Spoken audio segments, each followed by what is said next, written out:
Hey, I just wanted to talk to you a little bit about some stuff that I am working on right now with a lot of my students. And it doesn't apply just to the cello, but anything that requires skill accumulated over a long period of time. And so I specifically have a lot of experience also with this in terms of hockey because I learned it as an adult. So after I learned this kind of new way of teaching and learning, it made my hockey learning a lot better and a lot more in-depth, and it changed the way I approached it. So what I want to talk about a little bit is the mind's eye and visualization.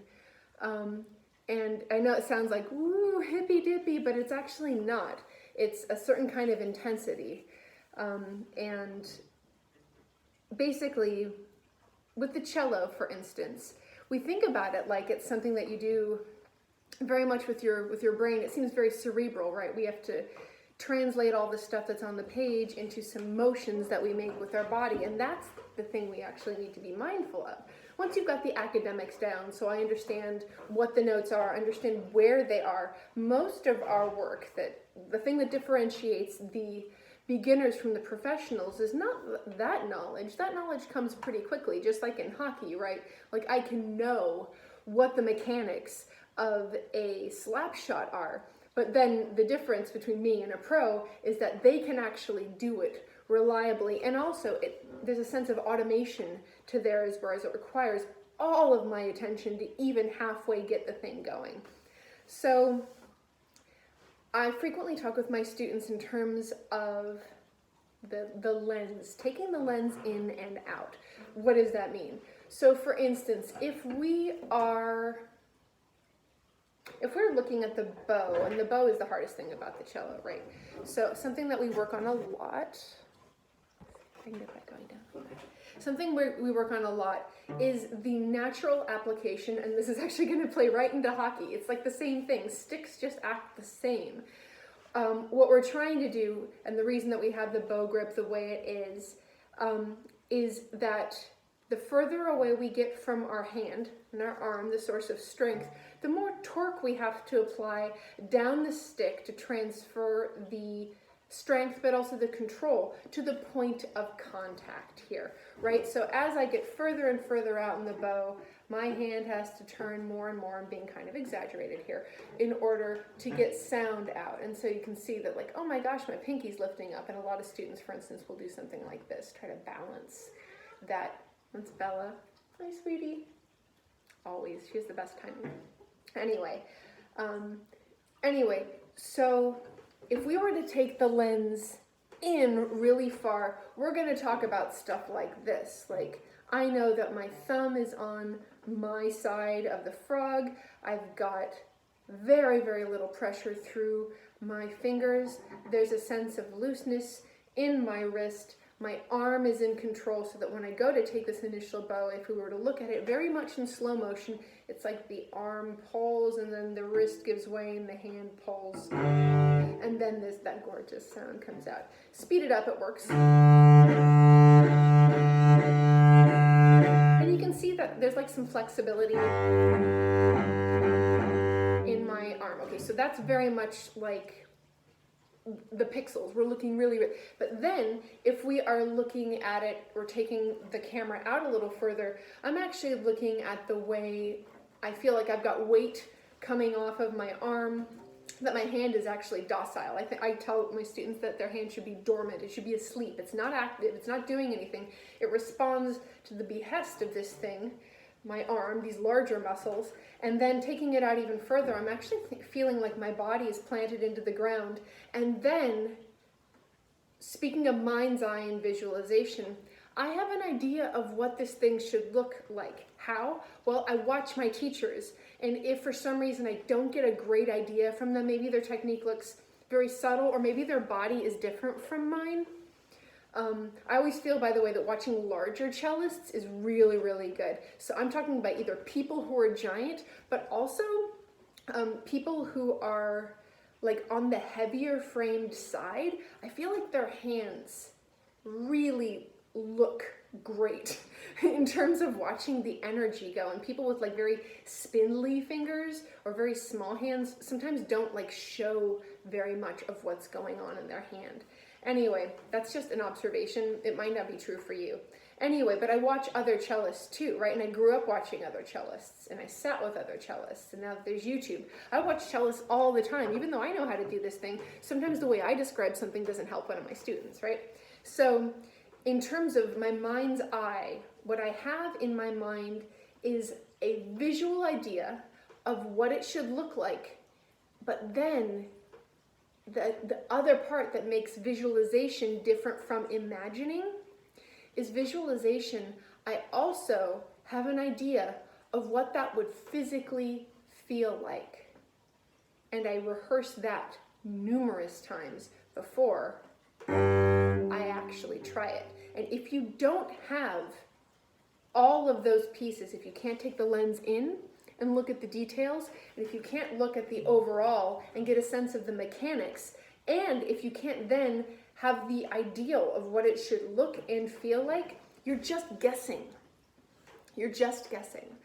And at some point early on in your practice, you are just guessing.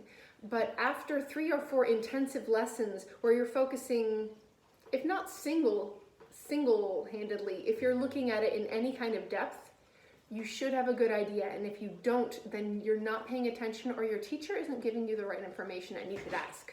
So in terms of hockey, it's the same thing. So I remember, I'm still not good with a slap shot, but at least I know that I can look at the pixels, right? So I can feel my bottom hand loose on the stick, and I can feel that the thumb isn't super active. I can feel my lower palm driving into the stick, and I can feel the upper one kind of resisting that a little bit. I can feel the weight of my torso, and I can feel my skates ground into the ice. And then I can feel all of that weight coming to bear on the place where the blade meets the ice, and I can feel the flex of the stick. And that's the thing about the slap shot, right? It's actually faster than we would normally be able to propel a puck, because the stick flexes and then kicks the puck to give us an extra burst of speed and power and percussion. It's a lot of fun when it goes right. It's like the sound of a clapper it's a beautiful thing. Anyway, but not only that, so I've got this kind of laundry list of, okay, this is how it should go, but I also can take the lens out and I can see, because I've been lucky enough to, for instance, watch John Carlson and Alex Ovechkin, 2 guys with absolutely blistering slap shots. I watch them practice, I watch them play, I watch highlights. I've studied people with bodies that look like mine, so like Pavel Datsyuk, right? Like he's kind of slight. So I watch him, but then I watch also big guys like Brent Burns and Jumbo Joe Thornton, and I watch them, and there's things in common, and that helps me inform the way I'm gonna practice. And so my mind's eye goes between, do I have this larger physical, mechanical approach correct? And then if it doesn't go right, I start looking for all the physical aspects of technique that I know need to be present in order for the mechanics of the slap shot to actually happen. For me, almost all the time, it's just that I'm gripping too hard with my lower hand. It's super common in hockey students. So, and also for me, I slouch my shoulders forward, which is not square, doesn't keep my energy moving in clean lines. So that's why a lot of students of anything, you've got to be careful about chasing the function. Or rather, sorry, you've got to be careful about chasing the form without actually getting the function. And that's where visualization is really important. So again, the difference between visualization and imagining is you are constructing a model of how the entire thing works, how it feels and how it looks. Whereas imagining is, it's almost like there's a camera from outside and you're observing yourself, whereas visualization is you are observing yourself from inside when it goes correctly. And what's cool about this is, in terms of neuroscience and myelination, right? Myelin is the stuff of skill. right? So every time you have a